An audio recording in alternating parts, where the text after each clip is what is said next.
তিলৰ লগত মূলা মাছৰ তৰকাৰীৰ ৰেচিপিটো লৈ আজি পুনৰ আপোনালোকৰ মাজলৈ আহিলোঁ। তাৰ বাবে মই 2টা ৰুকি লোৱা মূলা, 2টা ৰুকি লোৱা পিঁয়াজ, 2টা কেঁচা জলকীয়া, জোখমতে কাটি লোৱা আদা, সামান্য পৰিমাণৰ 5 ফোৰণ, 2 খিলা তেজপাত লৈছোঁ।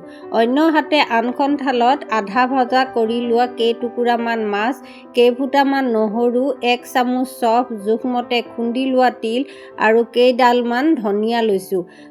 জোখমতে নিমখ হালধিটো আছেই। গেছত এখন কেৰাহী পাতি 5 ফোৰণকেইটা ফুটাই জোখমতে তেল দি গৰম হ'বলৈ দিলোঁ। তেল গৰম হ'লত ৰুকি লোৱা পিঁয়াজখিনি আৰু তেজপাত 2 খিলা দি দিলোঁ। পিঁয়াজখিনি অলপ ৰঙচুৱাকৈ ভাজিলোঁ। পিঁয়াজখিনি ৰঙচুৱা হ'লত ৰুকি লোৱা মূলাখিনি দি দিলোঁ।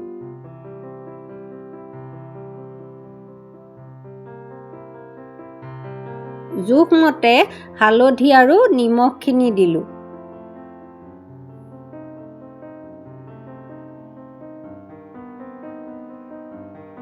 ভাল ধৰণে মিহলি কৰি গেছৰ জুইটো কম কৰি ঢাকনখন লগাই দিলোঁ।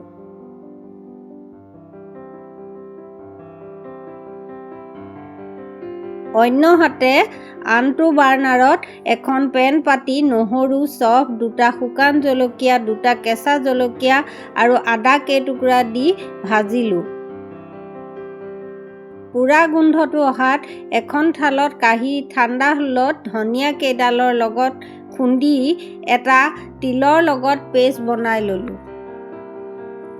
ইফালে আনটো বাৰ্ণাৰত থকা মূলা ভাজিখিনি ঢাকনখন আঁতৰাই হেতাৰে ভালকৈ মিহলি কৰিলোঁ। জোখমতে গৰম পানী দি উতলিব দিলোঁ।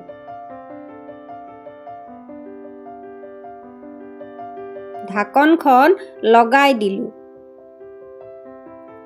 উতল আহিলত ঢাকনখন আঁতৰাই ভালকৈ মিহলি কৰিলোঁ।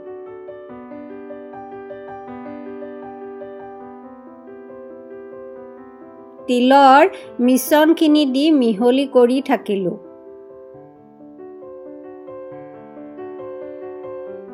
মূলাৰ লগত তিলৰ মিশ্ৰণখিনি মিহলি হৈ গ'লত এটা সুন্দৰ গোন্ধ আহিব ধৰিলে। তেনেকুৱাতে মাছ কেইটুকুৰা দি উতলিবলৈ দিলোঁ।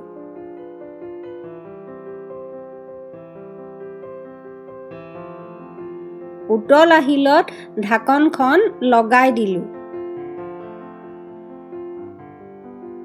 মাজে মাজে ঢাকনখন আঁতৰাই লৰাই থাকিলোঁ।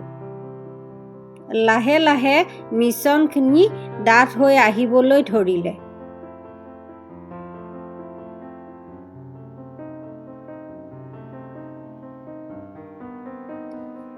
তেনে সময়তে গেছটো অফ কৰি দিলোঁ। এয়া দেখিলেনে, আমাৰ আজি তিলৰ লগত মূলা মাছৰ তৰকাৰীখন ৰন্ধা হৈ গ'ল। আপোনালোকেও এনেদৰে ৰান্ধি পৰিৱেশন কৰিবচোন আৰু কেনে পালে কমেণ্ট কৰি জনাব। ভিডিঅ'টো ভাল পালে লাইক, শ্বেয়াৰ আৰু কমেণ্ট কৰিব। লগতে ছাবস্ক্ৰাইব কৰি তলত থকা বেল আইকনটো টিপি দিবলৈ নাপাহৰিব। ধন্যবাদ।